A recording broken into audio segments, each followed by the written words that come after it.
Good morning friends, I hope आप सब बहुत अच्छे से होंगे। दैनिक रोजगार समाचार डेली करंट अफेयर्स के सेशन में आप सबका एक बार फिर से खैर मकदम, हार्दिक स्वागत, मोस्ट वेलकम।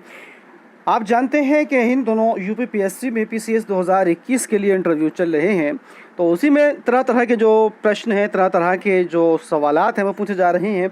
तो इसी तरह से एक सवाल पूछा गया है कल इंटरव्यू में कि लड़कियां साड़ी क्यों नहीं पहनना चाहती हैं। आपको देख कर के थोड़ा सा अजीब लग रहा होगा, लेकिन एक बहुत ही जो वाजिब प्रश्न है यहाँ पर उठाया गया है, पूछा गया है कि लड़कियां साड़ी क्यों नहीं पहनना चाहती हैं, साड़ी पहनने से लड़कियां क्यों बचना चाह रही हैं। पीसीएस 2021 के इंटरव्यू में पूछे गए हैं रोचक प्रश्नों। प्रवासी मजदूरों को लेकर भी विशेषज्ञों ने पूछा है प्रश्न इंटरव्यू में। इसके अलावा प्रश्न पूछे गए हैं कि एसडीएम के 4 गुण बताएं, संस्कृत की 4 पुस्तकों के नाम बताइए जिसको आपने पढ़ा हो, बुंदेलखंड में कौन कौन से ज़िले आते हैं, गीता के उपदेश कहेंगे या गीतोपनिषद, ईडी के निदेशक के क्या क्या कार्य हैं, गन्ने की बुआई किस मौसम में की जाती है, संवैधानिक बेंच क्या होती है, भारतीय दर्शन का पिता किसको कहा जाता है, 5G का प्रयोग क्या है, रामानुज का भक्ति मार्ग का दर्शन क्या है। तो इसी तरह के जो प्रश्न हैं वो पीसीएस 2021 के इंटरव्यू में पूछे जा रहे हैं। आइए एक और बड़ी अपडेट की तरफ आपको लिए चलते हैं कि आखिरकार 10 साल के बाद उत्तर प्रदेश की सरकार को याद आया है कि बेरोजगारों के जो 290 करोड़ हमने ले लिए हैं, अब उनको वापस कर दिया जाए। अब अगर 290 करोड़ या वापस कर रहे हैं, जो इनका जो ब्याज है 10 साल का, वो भी वापस इनको करना चाहिए। शिक्षक भर्ती के विज्ञापन में सरकार ने ली थी फीस। वर्ष 2012 में 72,825 प्रशिक्षु शिक्षकों की भर्ती के लिए दोबारा आवेदन करने वाले बेरोजगारों से आवेदन शुल्क के रूप में लिए गए 290 करोड़ रुपये वापस करने की कवायद फिर तेज हो गई है।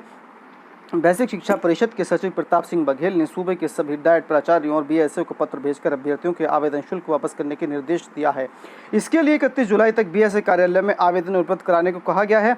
ये आवेदन उन्हीं अभ्यर्थियों को करना होगा जिन्होंने 22 दिसंबर 2018 तक आवेदन नहीं किया था। अगर आपने इस परीक्षा शुल्क को वापस लेने के लिए 22 दिसंबर 2018 तक आवेदन नहीं किया था, तब आपको 31 जुलाई तक बीएसए कार्यालय में आवेदन करना होगा कि आपको जो आपने परीक्षा शुल्क 72,000 शिक्षक भर्ती में 2012 में जमा किया था वो वापस चाहिए। ये तभी मिलेगा जब आप इसके लिए भी आवेदन देंगे। सचिव की ओर से जारी पत्र के अनुसार अभ्यर्थियों की ओर से शुल्क वापसी के लिए उपलब्ध कराए गए साक्ष्यों का मिलान एक्सेल डेटा से होने के बाद 16 दिसंबर 2018 से 22 दिसंबर 2018 तक फीस वापसी के लिए प्राप्त वैध आवेदन पत्रों के आधार पर अंतिम सूची तैयार की जाएगी। पहली बार नवंबर 2011 में टीईटी मेरिट पर 72,825 प्रशिक्षु शिक्षक भर्ती के लिए आवेदन लिए गए थे। भर्ती में गड़बड़ी को लेकर फरवरी 2012 में तत्कालीन माध्यमिक शिक्षा निदेशक संजय मोहन को गिरफ्तार किया गया। टीईटी मेरिट के बजाय एकेडमिक मेरिट पर भर्ती करने का निर्णय लिया गया था। तो चलिए, बहरहाल के 10 साल के बाद सरकार को फिर याद आई तो सही कि जो बेरोज़गार हैं, हमने जो फीस ली थी सरकारी ख़जाने को भरा था, अब उनका वापस कर दिया जाए। और मैं तो चाहता हूं कि मैं भी आज इसको वापस किया जाए। और कॉमन सर्विस सेंटर से चलेंगे उच्च शिक्षा के डिजिटल कोर्स। यूजीसी चेयरमैन ने कहा राष्ट्रीय शिक्षा नीति के 2 साल पूरे हैं। तो आप देख सकते हैं कि कौन कौन से जो कोर्सेज़ हैं वो यहाँ पर जो है डिजिटल के माध्यम से जो है वो चलाए जाएंगे, वो यहाँ पर दिए गए हैं, आप यहाँ पर इसको देख सकते हैं। और आइए एक और बड़ी अपडेट की तरफ आपको जो है इस वक्त हम लिए चलते हैं। सार्वजनिक स्थानों पर स्कूल यूनिफॉर्म में बच्चों के घूमने से रोकें।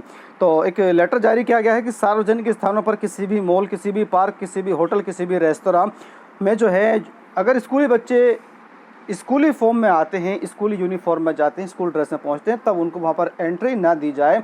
ज़्यादातर जो बच्चे हैं आजकल क्या कर रहे हैं कि छात्र छात्राएं ज़्यादातर कॉलेज तो नाम से घर से आते हैं और वो जो है कॉलेज बंक करके, कॉलेज ना जा करके अपने दोस्तों के साथ में मौज मस्ती करने के लिए पार्कों में, होटलों में, सिनेमा में पहुँच जाते हैं। और छुट्टी के टाइम घर पहुँचते हैं तो वो घर वालों को लगता है कि जो बच्चे हैं, जो स्टूडेंट्स हैं, बच्चे पढ़ कर के आए हैं लेकिन वो दूसरी जगह आजकल बहुत ज़्यादा जा रहे हैं।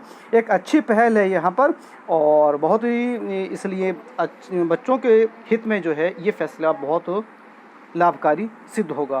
तो तत्काल रूप से जो है इस पर अमल किया जाना चाहिए। यूनिफॉर्म में अगर बच्चा कहीं दिखाई देता है किसी भी सार्वजनिक स्थल पर, तब उसको वहाँ पर एंट्री न दी जाए और उससे बातचीत करने के बाद में उसके घर वालों को जो है उसकी इन्फॉर्म ज़रूर कर देना चाहिए।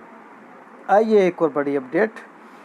गड़बड़ी के आरोपियों को ही दे दी गई है जांच। शिक्षा विभाग की तबादला जांच कमेटी इस सवालों में घिरी है। बात हो रही है यहाँ पर उत्तर प्रदेश में माध्यमिक और बेसिक शिक्षा में जो है जो शिक्षकों के ट्रांसफ़र किए गए हैं, जो तबादला किए गए हैं, उसमें जो है गड़बड़ियाँ हैं और जाँच जो है गड़बड़ी करने वालों को ही सौंप दी गई है। और शिक्षकों की कैशलेस इलाज की सुविधा छलावा है। शिक्षक संगठनों ने स्वास्थ्य बीमा योजना पर उठाए सवाल। राज्य कर्मों की तरह सुविधा देने की गई है यहाँ पर मांग। और आपके सूट में कितने मीटर लगा है कपड़ा, अभ्यर्थियों से शैक्षिक बैकग्राउंड, सिविल सेवा में आने की वजह भी पूछी गई है। ये भी प्रश्न जो है वो PCS 2021 के इंटरव्यू में लगातार पूछे जा रहे हैं। जो सवाल पूछे जा रहे हैं वो आपकी स्क्रीन पर है, आप यहाँ से इसको देख सकते हैं कि आपने कंप्यूटर बैकग्राउंड से होने के बावजूद समाजशास्त्र विषय क्यों लिया है। यानी कि जो मेंस में अगर कोई समाजशास्त्र विषय ले लिया है और उसका जो बेसिक है बैकग्राउंड में जो है वो कंप्यूटर साइंस का है या किसी और का है, तो उनसे जो इस तरह के प्रश्न पूछे गए हैं। और आगे है, मनचाहे ज़िले में मेरिट पर नियुक्ति का रास्ता साफ हो गया है। बात है इलाहाबाद हाई कोर्ट ने सहायक अध्यापक भर्ती 2018 में चयनित कार्यरत सहायक अध्यापकों की बड़ी राहत दी है। कोर्ट ने कहा कि संबंधित बेसिक शिक्षा अधिकारी इन चयनित अध्यापकों को चयन प्रक्रिया में शामिल होने के लिए अनापत्ति प्रदान करें, यानी कि NOC जारी कर दें। साथ ही मेरिट के आधार पर काउंसलिंग में शामिल होने देने व मनचाहे ज़िले में नियुक्ति की अनुमति दी जाए। और एक बड़ी अपडेट करंट अफेयर से है कि बर्मिंघम में जो है कॉमनवेल्थ गेम्स का जो है वो बिल्कुल बच चुका है। 72 देश जो है इसके अंदर हिस्सा ले रहे हैं और इसके बारे में पूरी जानकारी आपको अलग से वीडियो में दे दी जाएगी। कल जो है इसका शुभारंभ कर दिया गया है।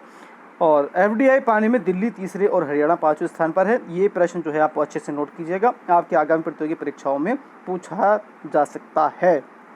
चूँकि FDI के बारे में कई बार प्रश्न पूछे जाते हैं कि सबसे ज़्यादा जो FDI है भारत में वो कौन सा देश जो है वो निवेश करता है, तो इसी को आप देख लीजिएगा। साल 2021-22 में प्रत्यक्ष विदेशी निवेश FDI पाने में दिल्ली तीसरे और हरियाणा 5वें स्थान पर रहा है। देश में शीर्ष 5 राज्यों में पहले स्थान पर 37.55% रकम के साथ कर्नाटक रहा है। तो FDI पाने वालों में जो पहले स्थान पर राज्य रहा है वो रहा है कर्नाटक, और दूसरे स्थान पर रहा है महाराष्ट्र, और चौथे स्थान पर रहा है तमिलनाडु।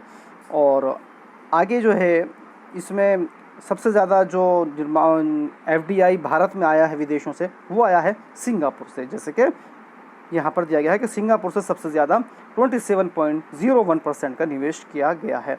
तो सबसे ज़्यादा निवेश करने वालों में FDI में भारत के अंदर वो है सिंगापुर, इसे नोट कर लीजिएगा। तो दोस्तों इस वीडियो में इतना ही। वीडियो अच्छी लगी तो लाइक कीजिएगा, शेयर कीजिएगा, और इसी तरह की दूसरी अपडेट्स पाने के लिए चैनल को सब्सक्राइब करना ना भूलिएगा। Thank you.